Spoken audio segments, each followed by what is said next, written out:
Okay, so we're going to learn a chassidic discourse by the fifth Rebbe of Chabad, Rebbe Rashab, Shalom DovBer. This is year 1910. This discourse is longer than what we're used to learn, but it's actually a short one. The Rebbe Rashab used to say very long discourses and sometimes very deep. And this particular discourse, even though it's not so deep, has many concepts that each one of those concepts has to be explained in itself. And it touches so many ideas that I'm not going to explain all the ideas because it would take like 100 classes when it's not the idea. But some of the ideas, yes, need to be explained. He's going to touch upon certain ideas of Kabbalah, like Jewish mysticism, whatever. I'll explain whatever we need to understand what he's talking about. And don't think I'm not explaining because I don't want to tell you. No. All these things like have so many explanations and so many details, etc. So I'll explain whatever I know, whatever I can understand, because I don't know everything also. So whatever is needed for the understanding of the discourse, I'll explain. Sometimes are going to be like difficult concepts, and most of the times not. Why are we learning this discourse? Because there's a huge chidush, like novelty in this discourse, that actually it doesn't really belong to the Rebbe Rashab, it belongs to his father. This discourse is based on discourses that his father, Rebbe Maharash, the fourth Rebbe of Chabad, Shmuel, that was his name, he has his own set of discourses that are really longer than this.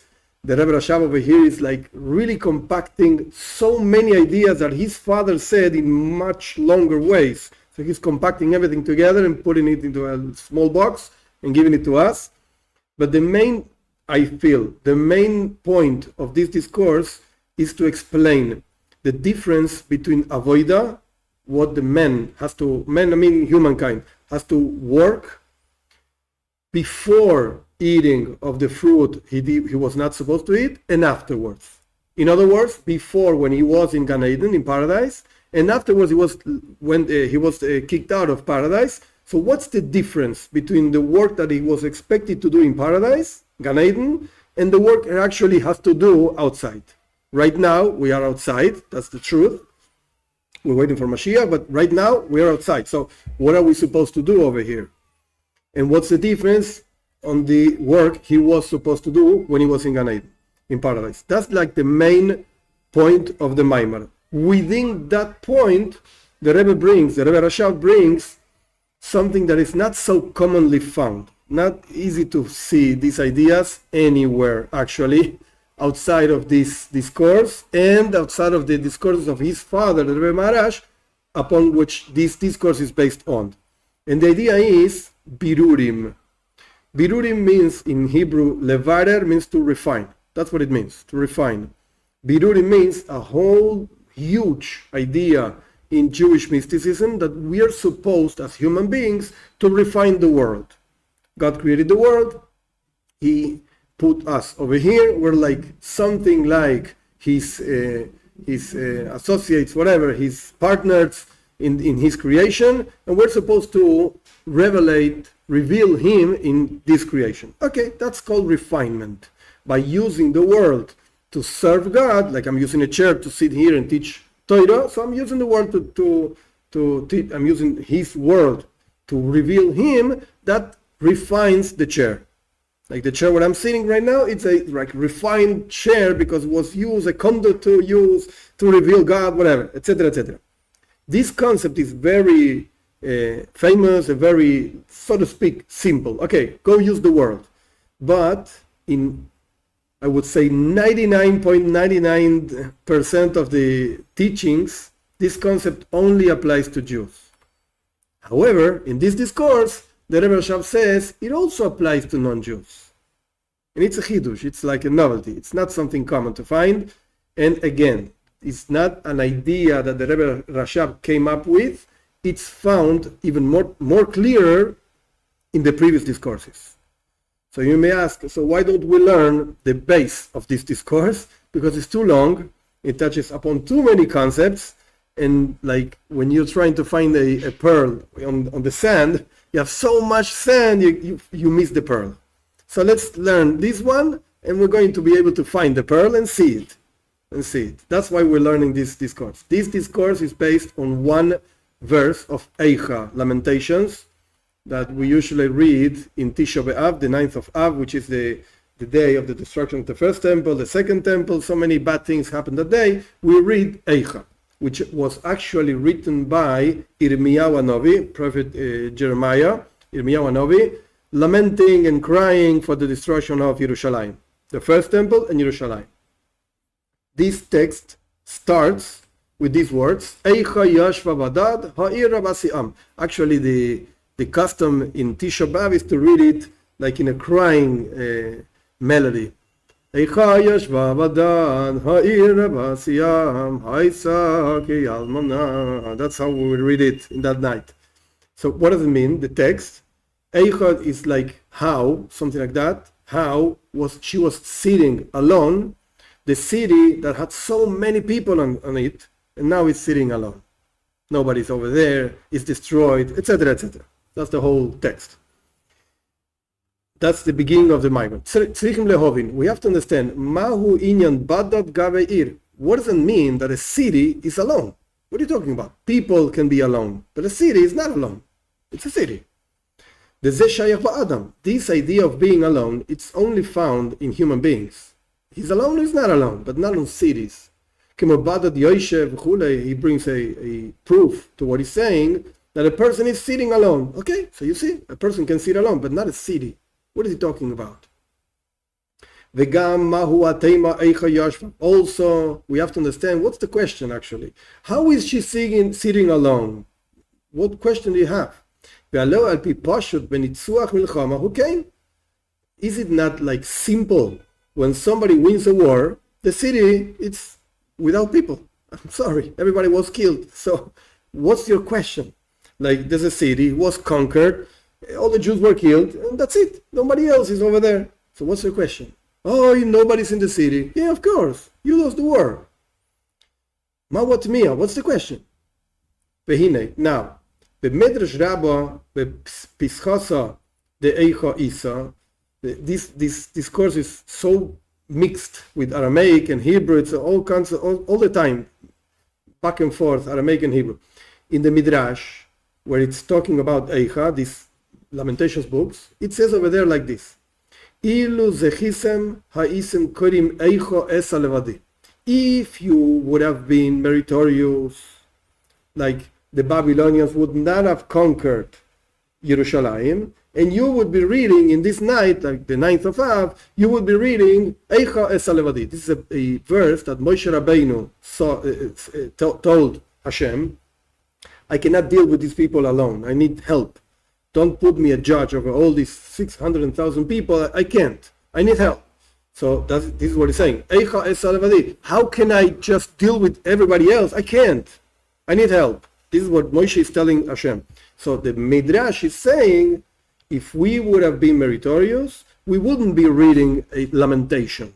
Oh, how the city was destroyed. We would be reading what Moshe said. The same word, starts with the same words. Eicha, how. But the content, so to speak, of the verse is different. Not how this city is alone because everybody was killed. Rather, how can I deal with these people just by myself? Yes, but not talking about dead people and you lost the war and I was conquered. No. It's just saying, look, I need help. I need help to deal with these people, to judge these people. I can't do it alone. But it's not like bad. Ve'achshav, continues the Midrash, now, sheloi zechisem, you were not meritorious. Of course, Yerushalayim was destroyed. Atem koidim eicha yashva. Now you're reading, says God, so to speak, how is she sitting alone and destroyed, etc., etc. This is what the Midrash is saying.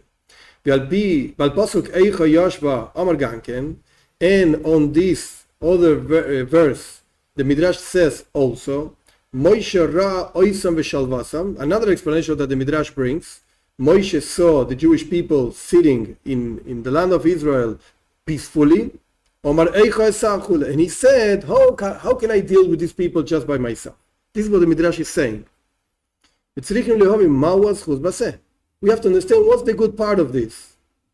Like similar to what you're asking. Okay, the Midrash is assuming that Moshe Rabbeinu is saying something nice. Whatever it is, we don't understand what he's saying, but he's saying something nice. Something that brings merit to the Jewish people. When the Jewish people were sitting in Eretz Israel, in the land of Israel, peacefully, Moshe said, oh, what a nice thing. How can I deal with these people alone? We don't understand what Moshe is saying. What does it mean? And also, if you were meritorious, you would be saying this verse. What's the merit in saying this verse? I don't understand. I don't understand the Midrash. So the Rebbe is asking on the Midrash. Now, there's another Midrash in the same place. It says like this. This is why it's written, they, like the first man, the Jewish people, like the first man, they transgressed the covenant. The Midrash says, Ki Adam Arishon, like the first man, when he was born. I mean, the verse literally should be translated not like the first man. The verse should be translated like a man. We, regular people, sometimes behave nice, and sometimes, we don't behave so nice. So the verse is saying, you're like a human being. God is saying, you're like a human being. Sometimes good, sometimes so bad. But the Midrash says, no, when the verse says Adam, it's not referring to a regular human being. He's referring to the first human being. He did not keep the covenant with God. You, like his children, also don't keep. Omar HaKadosh Baruch Hu, the Midrash says God, Adam Arishon, Chulei, etc., Ichnastiv leGan Eden, the first man, I put it into the paradise, Gan Eden. Shene'emar, as it's written, Vayikach Hashem Elokim es Adam, Vayenicheu Bagan, Gan Eden. God took man and he put it in Gan Eden. Very nice. V'tzivisiv, and God continues like speaking. And I gave him commandments, like the verse says, Vayitzav ala Adam, God commanded on the man, do this, don't do that, etc. Ve'ovar al tzivuyai, and the man, the first man, transgressed my commandments. What was the particular commandment that he transgressed? Like God says, Hamina eitz asher tzivisicha chulei. Did you eat from the tree that I told you not to eat? Yes, he did. So he transgressed. Vedantiv begirushin. The Midrash continues. The Rebbe is not quoting the whole Midrash, just the parts that he wants to comment on. I, says God, judged him by kicking him out of Gan Eden. That's it. Get out of here. Vayigarish Adam, like the verse says, that God kicked out man from Gan Eden. That's one judgment, kicking him out. Uveshiluchin, there's another judgment more, another more problem, so to speak. God says, I also sent him out. It's not the same thing. I can kick you out of this place, and you can be waiting by my door. You're not in my home. I kicked you out of my home, but you're over there waiting. Not only that. I kicked you out of my home, and I sent you as far as I can. Get out of here. Really go far from here. I don't want to see your face. So there is two punishments, so to speak. Punishment number one, Geirushin. I kicked you out of here. Punishment number two, Shiluching. I sent you out. Far. Like the verse says, Vaishalcheyu lavoid. God sent man to work on the land, on the earth. Continues the Midrash. Vekoinenanti alav eicha. And I, says God, I started crying upon this man. Eicha, where is he? Like, what did I do? Why did I do this? Like God says to man, Vayomer loi ayeka. God says to man, where are you? Ayeka. Now this part in the Midrash is very nice, but difficult to understand if you don't really follow the psukim, the verses. When man ate from the tree, from the fruit of the tree, whatever, God didn't tell him directly, hey, you ate from the tree, I know that. No. He first asked him, Ayeka, where are you? Hello? Are you over there? And man said, oh, I saw you coming in and I covered myself, So the way it's written, Ayeka means, where are you? but it's written exactly the same with the same letters as Eicha. It's written the same. So the regular reading of the verse is God is asking man, Ayeka, where are you? But the Midrash is saying after all that man did, that he was not supposed to do, and God said, I'm going to kick you out of here, I'm going to send you really far from here. After that, God started crying and said, Eicha, where are you? Like, what happened to you? Why did you do this? Instead of reading Ayeka, where are you?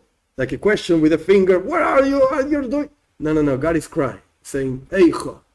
Why? The Midrash is not keeping here chronological order. No, not at all. Because God, first of all, asked Ayeka, where are you? And the man started saying, whatever excuses. And God said, okay, to me, you can't put excuses. I know everything. So now you're kicked out and you're sent out and blah, blah, blah. The Midrash is putting this in a different order. The Midrash is saying, I kicked you out, I sent you really far, and then I started asking, Eicha, how can it be? So the verses don't fit the Midrash. But this is something that the Midrash can do. Like in this level of interpretation, that's fine. You can do that. Not in Pshat. In the literal meaning, no, this is wrong. It's all wrong. It's out of order. But the Midrash can do this. It's fine. It's fine. The novelty of the Midrash, the Chidush over here is that God said Eicha, not Ayeka. Don't read Ayeka. Read Eicha. Don't read where are you? Read Oivei. Why? This is what the Midrash says. Upirush Matnes Keuna. Matnes Keuna, it's a commentary on the Midrash. He explains on these parts of the Midrash that we brought, the reason why the Midrash is like playing, so to speak, quote unquote, with the words, is because it's written in a very specific way. It should have been written in a komatz. Komatz is like a sign of reading the Torah. It's not written like that, so the Midrash is like started playing with the letters, with the words. That's what the Madness Kevuna brings. Point. This is what the Midrash says about the first man. All of this was actually trying to explain one verse that the Rebbe brought, that Midrash brings, Heima ke Adam avru bris. They, the human beings, like men, transgressed a covenant. So we just explained that the first man transgressed the covenant. I told you not to eat, you ate, I kicked you out or sent you far, and then I started crying. The same thing, the Midrash continues, Af banav, same things happened with the children. Ichnastim la'aretz, says God, I brought them into the land of Israel. Shenemar, as it's written, Va'avi eschem el eretz HaKarmel, I brought you to the land of Carmel, whatever, a nice land. Vetzivisim, and I gave them many commandments. Tzaves Bnei Israel, go tell the Jewish people to do this, to do that, not to do this, not to do that, etc. 630 mitzvahs. I gave them mitzvahs, I gave them commandments. Ve'ovru al tzivuyai, and they transgressed my commandments. Shenemar, as it's written, V'chol Yisrael avru es Torah. All the Jewish people, they transgressed your Torah. And the Midrash continues. Vedantim gerushin, I judged them, says God, with gerushin, kicked them out of Eretz Israel. Shenemar mi beis yagar Hashem, as it's written, from my house, says God, I will kick them out. I will kick them out. Get out of here. Uveshiluchin, and the second punishment exactly the same as the first man. I sent them far. Shenemar shalach me'al panai veyetzeyu. Sent them out of my face, and they went out. That's it. And just as with the first man, Kainanti aleim eicha, I also started crying, says God. Eicha, why? Why did you do this? Eicha yesh bavadat. And that's the explanation of the verse of Lamentations. Now she's sitting alone. So the Midrash, what did they do? What did the Midrash do? The Midrash compared first man with the Jewish people. First man did all kinds of wrong things. Jewish people did all kinds of wrong things, and they were judged the same and punished in the same way. Exactly the same. And everything is like connected to this like magic word, Eicha. How? Why? Something like that. Harei. So now we have Medamme Churban Beis Hamikdash lechet etzadas. The Midrash is clearly comparing the destruction of the first temple, whatever, with the sin of the eating of the fruit of the tree, whatever, etc. The Midrash is clearly comparing this. Just like the first man, before the sin, he was in Gan Eden, he was in paradise. And through the sin, he was judged in two ways. Again, kicked him out, and sent him out, etc. Kach Bnei Israel. The same thing happens with the Jewish people. Ichnastim le'eretz Israel. I put them into the land of Israel. Hakavana, the idea of this quote unquote land of Israel, Binyan Beis Hamikdash, the construction of the temple. Like so to speak, I built the temple for them. Not that God built it, but whatever. The idea, I put them into the temple. Shebedugmas Gan Eden, because the temple is just like the paradise, just like Gan Eden. He's going to talk about this later. So Akavan Binyan Beis Hamikdash. So the idea is this Gan Eden, not the whole land of Israel would be like Gan Eden, rather the Beis Hamikdash temple. Shebedugmas Gan Eden, which is the same thing as the paradise. Vetzivisim, and I gave them mitzvahs, I gave them commandments. Shesham iye ha'avoda the Torah mitzvahs, that they should do there, either in the whole land of Israel or the Beis Hamikdash. For the case it's the same, the whole work of studying Torah and fulfilling commandments. And afterwards I judged them by kicking them out, etc. So it's a clear comparison here, or comparison over here between the first man and the Jewish people. This is like chapter 1. So we brought these ideas from the Midrash, and we have this crying, so to speak, of God, like, why did you behave like this? Just like the first man.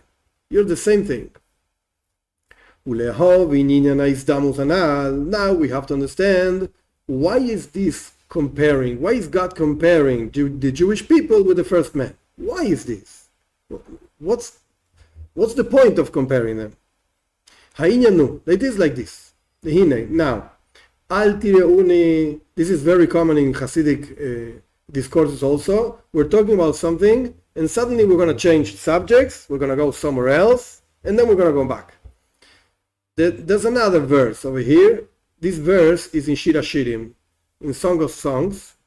The verse says like this: Al tireuni, don't look at me. She'ani shecharchoires. She is saying, like to the man, don't look at me, because I'm like black, all black.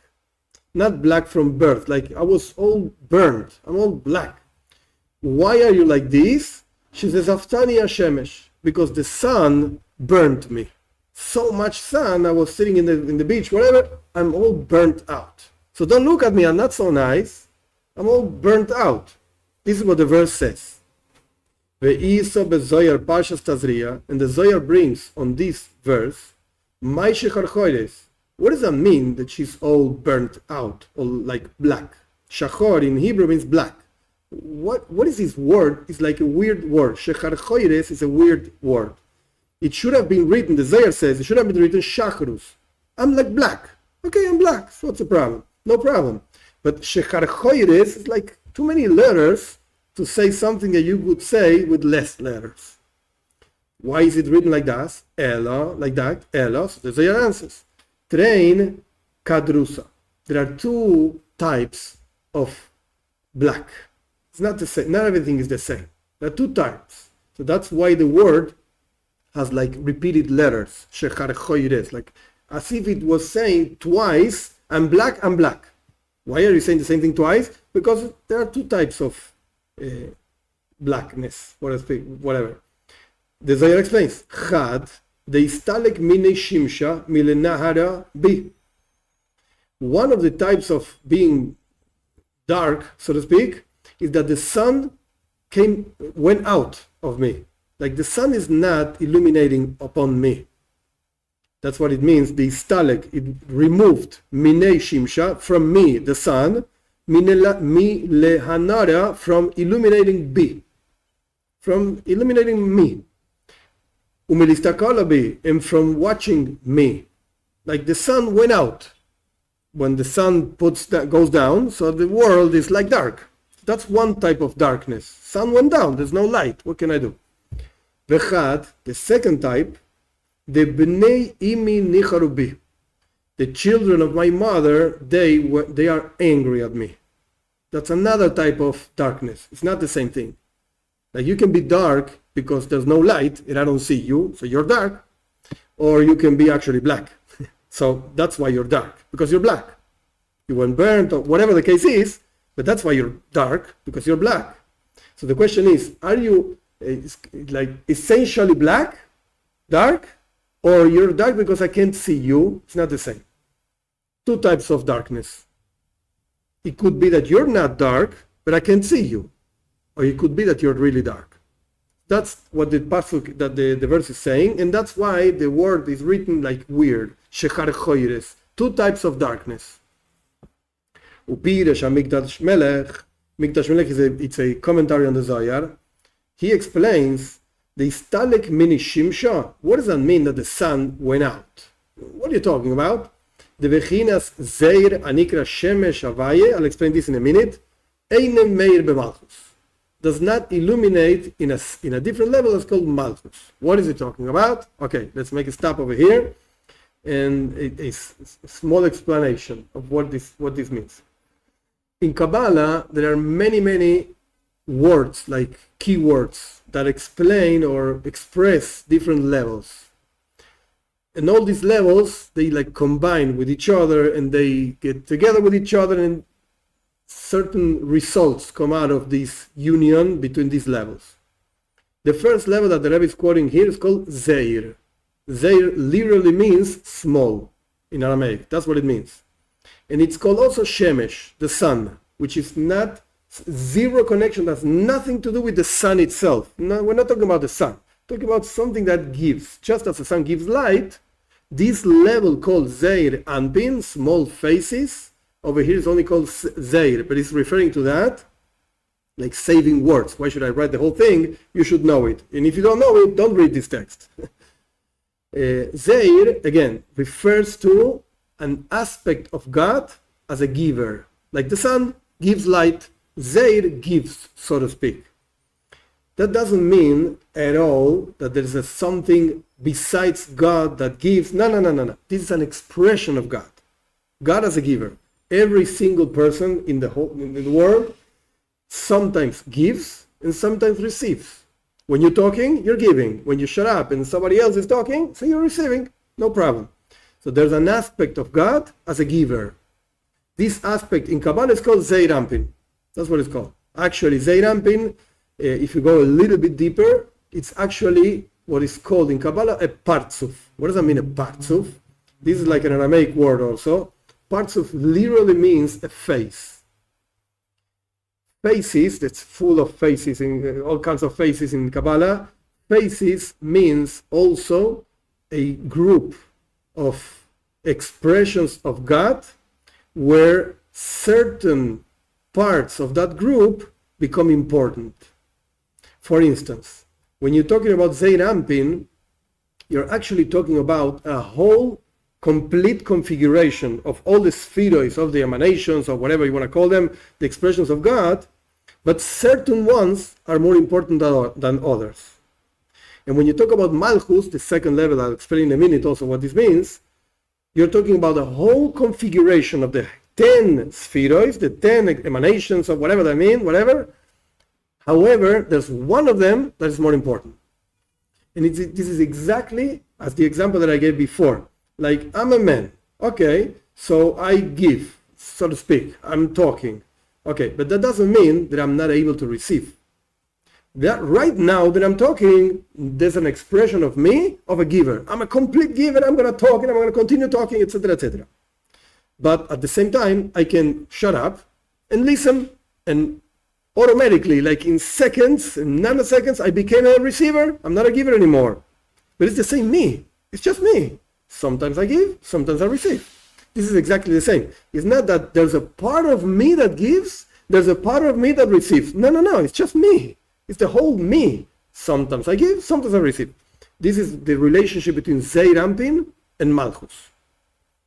Also, one more detail. Usually, Zein Ampin is called the sun that gives, and Malchus, which translates to kingship, is called the moon that receives. We see this very simple example that the Kabbalah brings. We see this exactly with this light of the sun and the light of the moon. There's no light that the moon gives by itself. The moon just gives the light that receives from the sun, just shows the light in a different way, doesn't have its own light. So this is exactly what the sun represents, a giver, and what the moon represents, a receiver. And afterwards, like shows the light in a different way. The same thing happens, like the Talmud is full of these ideas that seem so simple and actually are talking about very deep things. The Talmud asks, when a man, now the difference between men and women, when a man brings grains, how do you call it? Wheat. When a man brings wheat home after a whole day of work and he was in the field and he worked and he brought the wheat home, does he eat wheat? Nah. He gives it to the women and she grinds it and she prepares the bread and he is happy with the bread. So this is the relationship between men and women. He brings, but she takes whatever he brought and transforms it into something nice. Oh, you can eat bread. You can't eat wheat just like that. It's hard and whatever. So the same thing happens with the sun and the moon. The sun gives and the moon receives and shows the light in a different way. The same exact thing happens with Zein Ampin and Malchus. These are partsufim, like faces, quote unquote, expressions of God as a giver or as a receiver. Now, having said all of this, another detail, and then we're going to understand what the Rebbe is talking about. One more detail. Words, usually, this is an example. The Rebbe is not going to talk about words, but the example is going to be clear, I hope. Words are called stones. In Kabbalah, in Sefer Yetzirah, words are called stones. Why? Because the word itself doesn't really create anything and has anything nice to it. Rather, there's a concept inside that word, and that's what's really valuable. The concept, the idea. Actually, the same idea you can express in different words. I talk in one way, and a different rabbi talks in a different way. And maybe we're saying the same thing, but you like this one and you don't like that one. Why? Because the concept is the same, but the words can change. The words are not the main thing of the concept, rather the concept. Okay, same thing happens with Zein Ampin and Malchus. When we say that the sun, like in classical Kabbalah wordings, when you say that the sun shines upon the moon, oh, what a nice thing. What is he talking about? He's saying that God is giving and revealing himself into the world. The world is like the words, so to speak, of God, and we don't see nothing else but stones, the world itself. We don't see God. However, if the sun is shining upon the moon, oh, now we can perceive God within the world. That's the best situation, so to speak. And in Kabbalah language, is Zein Ampin shines in Malchus, or the sun is shining in the moon. The words are not like lost words. They have a concept inside of them. One example that is given in Chassidus is, you take the word Baruch. Baruch means blessed. Blessed be the Lord, etc., etc. You can take exactly the same letters and you play with the letters and you change the order of the letters, and what did you lose? You lost the concept. Now these letters are not transmitting any specific concept. It's just letters over there. When you put the words in the proper order, oh, now you say God is blessed, he's the source of blessing. Oh, very nice. But the only thing that changed is just the order of the letters. From carrying an idea or not carrying an idea. Same thing happens with the world. The world is, so to speak, created by this level called Malchus. When these words, letters, quote unquote, are out of order, you see a world, but you don't see God. If the letters become in the proper order, now you see the world and God. You see the word Baruch with the letters, and they carry a concept. Oh, God is the source of blessing. Now let's go back to the Maimon. The Rebbe said that there are two types of darkness. One darkness is because the sun, is not shining upon me, so to speak. And the second type of darkness is God is angry at me. Not just that I did something wrong, I'm so to speak burnt. And the Mikdash Melech, again, the second line of this page, this commentary explains. Istalik mini shimsha. What does that mean that the sun went out? What is the Zohar talking about? Oh, I'll explain to you in Kabbalah words. This level called Zeir, small, whatever Zeirampin, which is also called the Son of God. This is paraphrasing a verse in Tehillim, in Psalms. Ein meir b'malchus, is not shining in this other level called Malchus. Like the sun is not shining upon the moon. No. And what does that mean? In practical letters, this means that when Jewish people is in exile, God removed himself up, really far. We don't see God. This is what Golus means. This is what exile actually means. You could be in front of the Koitzil Amaravi, the Western wall. You could be on top of it. You could be on that, and you're still in Golus. In Yerushalayim, you're in Golus. Why? Because Golus means God is hidden. This is the definition of Golus. And this is what happens. Also, the sun is not shining, quote unquote. Sun is not shining on the moon. What does that mean? Okay, you're in Golus. That's what it means. Like the letters became out of order and they lost the concept. I see the letters of the word Boruch, Beis, Reish, Vav, Chav. I don't see the idea behind it. I don't understand it. Because they are out of order, so I can't read it. I don't know what it's talking about. But the letters are over there. It's just, I don't see what they're talking about. This is what it means, what the Mikdash Melech is saying, explaining what the Zohar is saying. V'al zeksiv, on this is written, V'haisoki almana. This is a continuation of the first verse that actually opens this discourse. Haisoki almana. Yerushalayim is like a widow. Keisha she'alach baila lemedinas hayam. Like a woman that her husband went very far. Medinas hayam literally means like the land on the sea, like some very far country. She's not really almana, she's not really widow, because you can't say that the Jewish people is a widow, because God is a man. Did he die? No. But you can say clearly that the husband just went very far. We don't know where he is. This is what Golus means. And this is what it means, that we are like widows. Medina Sayyam, what does that mean, a very far country? Okay, God went, quote unquote, to a very far country. Where did he go? What are you talking about? He's the whole world. Where did he go? No. It doesn't mean that he actually went somewhere. It means Alma Discassia, a hidden world. Whatever that means, doesn't really matter now. It means we cannot understand him, we cannot find him, we cannot see him, we don't feel him, etc. This is what it means. And the fact that the husband of this widow, when the so-called widow, whatever, she's not really a widow because the husband is alive, but the husband went to a very far country. It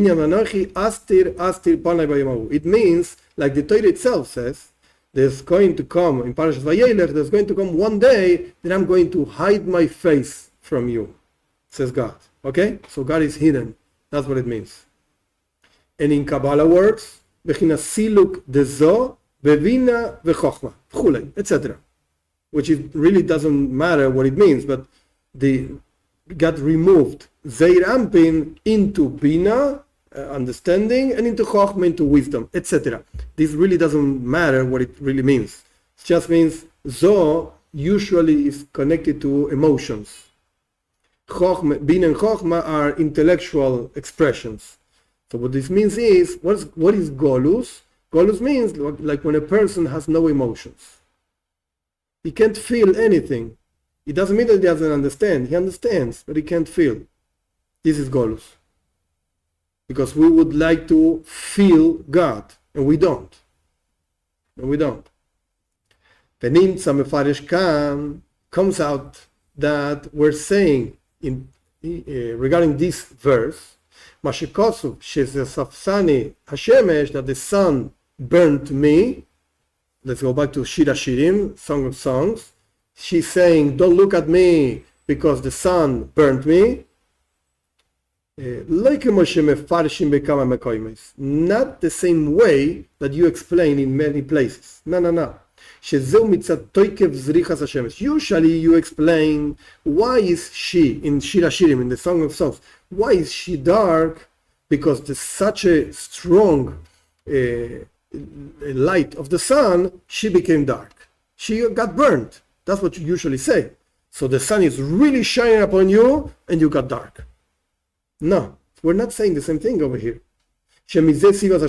Why is she dark? Because the sun burned her. No. Not that she's really dark. She's not dark, but the sun burned her. No.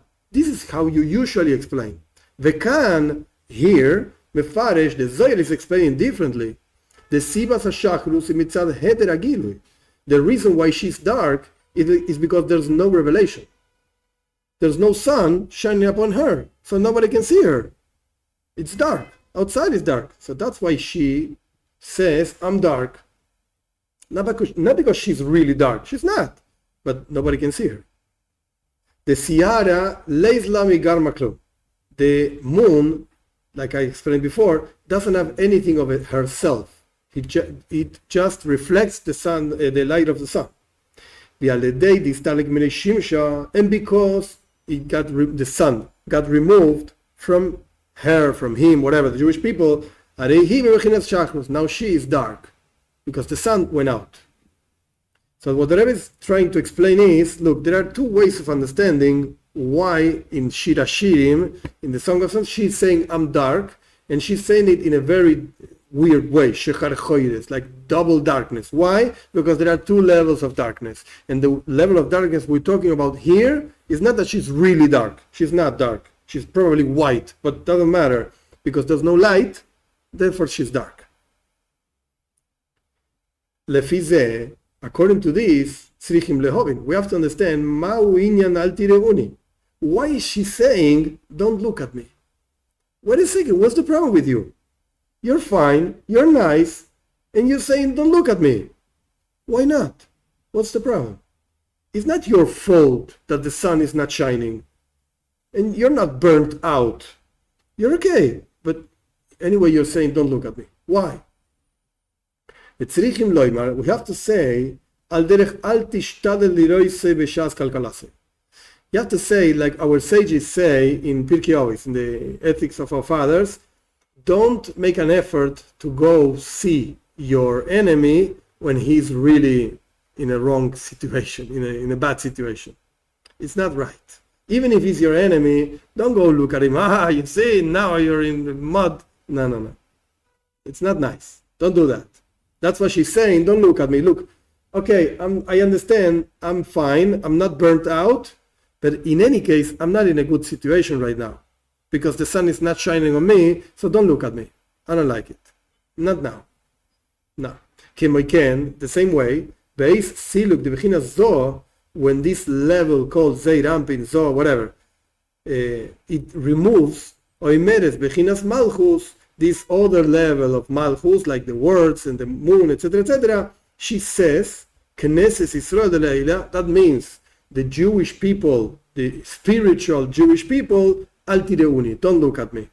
That's what she's saying, like the souls of the Jewish people, whatever, the source of the souls, is saying, don't look at me, because right now the sun is not shining upon me, you're not going to see anything nice. Not because I'm not nice, you can't see me. This is exactly the opposite of a different verse in Shir Hashirim. The verse says, go out and watch her, the daughters of Zion. Go watch them. So in the opposite thing. Here you're saying, don't look at me. And here you're saying, go out and look at me. Why? This other verse refers to the moment that Malchus, this level of spiritual Jewish people, whatever, it goes up. And she mekabelet mizo, and now the sun is shining upon her, and she's saying, "Hey, look at me, I'm nice, I'm fine." It's like two different times, two different situations. It's not a contradiction of verses. Now she's saying, "Don't look at me." Now she's saying, "Look at me." Wait a second. It's two different times, two different situations. To the point not only that the moon receives from the sun, to the point that the moon becomes like a crown upon the sun. This is what it means that when the Jewish people got married to God in the giving of the Torah, the Jewish people became like a crown. God crowned himself in the Jewish people. Okay, this is like a different level. He's just like, this is very common in Hasidus also. There are some questions that are not even mentioned, and just the answer is given. So he's given the answer to a question. Hey, I found a different verse where it says, "Go out and look at me." It's a different thing. Don't ask me this question because it's talking about something else. It's not talking about this.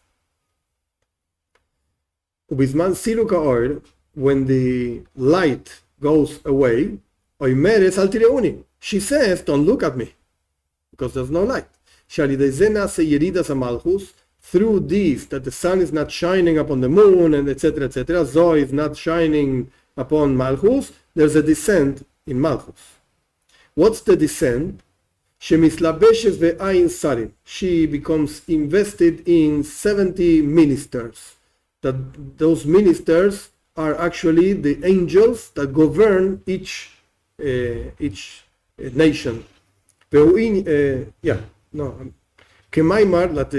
Like it says, when the Jewish people went to exile in Babylon, God's presence went also over there. So the God's presence became invested into that level of Babylon, whatever the case is. This is the second darkness. Like the verse says, the children of my mother, my brothers, they're angry at me. What does that mean? Who are the brothers? Bnei imi and ayin sarim. The brothers of her, like her, she's the Jewish people. Who are the brothers? The brothers are the 70 ministers, these 70 angels. This means the expression, the children of God. And what does that mean that they got angry at me? Zayir explains, this is similar to the idea of my throat is like, nechar is like dry, and I can't talk because I don't feel my throat proper. And this is the same idea of a different verse, like a sheep.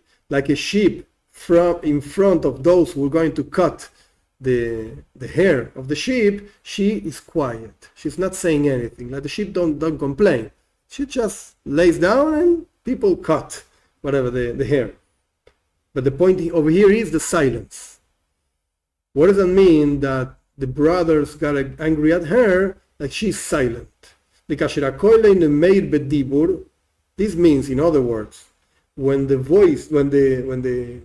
koil literally means like voice, but it's not talking about the voice of a person. It's talking like the content of what you're saying does not illuminate the words as a dibur behelem. Therefore, automatically there are no words. Like imagine a person that has nothing to say. He can't think of something to say. He's silent. Maybe he's a very, very wise person or whatever, but right now I don't know what to say. So he's silent. What does that mean? That his intellect is not shining upon his words. So he doesn't know what to say. And when this happens, then the impurity, so to speak, gets energy from there.